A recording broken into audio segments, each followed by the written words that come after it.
Hi everyone, today we will paint this portrait starting from just a sphere. First we will study the basic proportions of the human head. Then we will draw various facial features with extra examples. Then I will tell you how to shade the face in 4 simple steps. We will color the whole sketch using a special trick in under 2 minutes. Watch this video until the end so you don't miss anything important. Let's start.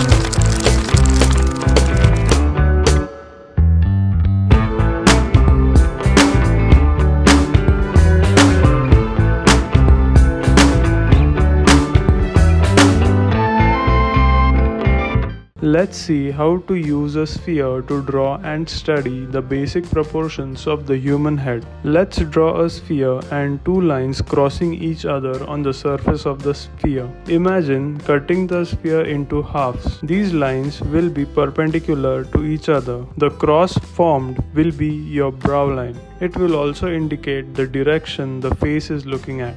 We will slice off some part from the side. This will indicate the sides of the face. Let's dive into the proportions of the face. Draw a straight line coming off of the sphere. This is where your chin will be later on. Let's mark the forehead. The distance between the forehead and the brow is similar to the distance between the brow and the nose and the chin. So let's use this information to mark the points of the nose and the chin. If we extend the lines of our brow line and the nose back, we get our ear position. The top of the ear starts at the brow line and ends at the nose. Let's draw our eye sockets and eyeballs in for reference. If we extend the line from the point where the ears connect with our head, we get the positions of the eyes. Now that we have the eyes, we can draw the nose and the lips. The inner point of the eyelid will indicate the width of the nose. If we take the middle of the eye and draw a line down, this is where the lip corners will be. The chin will be of the similar width.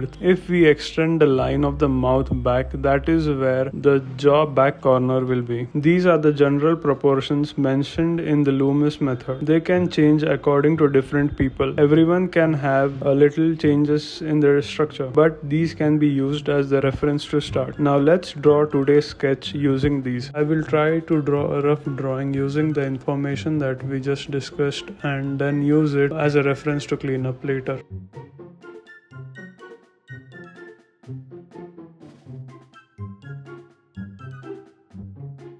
When trying to draw the outline, I am focusing on drawing around the form. I am trying to draw hair as one big shape. Cross-checking the proportions again is necessary. I will keep checking and correcting things I notice. You can also flip the drawing around to see the mistakes clearly and correct them. If you want the exact likability, draw until you have exact match of proportions and features. In this video, I am not focusing on likability, so I'll move on to the next step. Before going to the next step, let me tell you some quick and shorthand tips for drawing facial features. For drawing an eye easily, draw a sphere first and then draw your eyelids wrapping around the sphere and add other details. For drawing a nose, draw the baseline, extend it out and just connect the point to the eyebrow ridge. You will get a box-like basic shape, and then you can add the ball of the nose and the nostrils on the base using the basic shapes. You can keep refining until you reach what you want. To draw the lips, draw the line where the lips connect first, and then from the midpoint draw a V shape for the upper lip and connect it to the corners of the lips. Then draw the below lip shape. Before starting the shading, I just gave some different plain values to the sketch. Like the hair will be overall darker, jacket will be less darker than the hair, skin will be a mid-tone. These values can change for every art and these are just for this one. Now let's start with the shading. We will shade using a simple 4-step process. The first step is make a new layer, change its blending mode to multiply. Choose a mid-gray and paint in the shadow shapes. I treated all the shadows as one big shape. Step 2. Now make another new layer, change the blending mode to multiply again, choose a bit darker gray and paint in the occlusion shadows. Occlusion shadows can be called also called the contact shadows. You can also paint in all the darkest shadows you see in this layer. Step 3.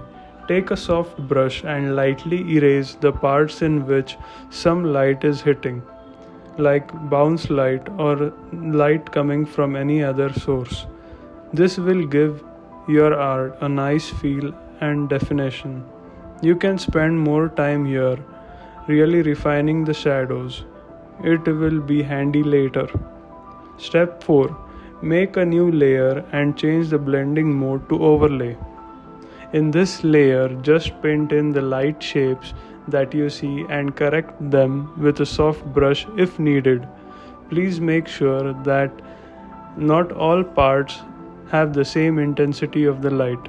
Only the highlights will be the brightest and all other light parts will be a little dull compared to the highlights, but they will be lighter than the shadows. This will make your painting pop. Now we are at a stage where we can add color. Today we are going to use a trick to color the whole sketch in very less time. Make a new layer, change the blending mode to color. Now paint in different colors for different parts. You will see that the color will take the shading done before automatically due to the blending mode. Now that's done, you can do any little changes that you feel like. And with that, we are done with this art. I hope this video was helpful for you people. Like and subscribe if you like the effort. Thank you for watching. See you in the next video.